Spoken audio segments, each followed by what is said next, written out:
Специальный сухой костюм, килограммы снаряжения, дополнительный баллон с воздухом. Важно и правильно настроить себя психологически, говорит Вадим Филиппов. В подледном погружении, говорит, свои сложности. Надголовная среда и очень психологически давит, что вы не можете сразу всплыть.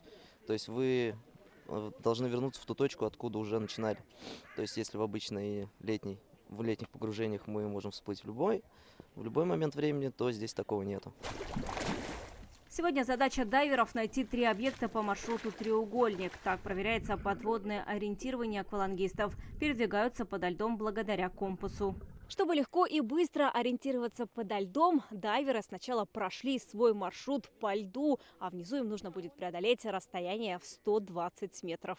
Температура воды в Изумрудном сейчас плюс 2-3 градуса. Такое погружение – большой риск, поэтому дайверы работают в парах и обязательно наверху безопасность обеспечивает страховочная группа.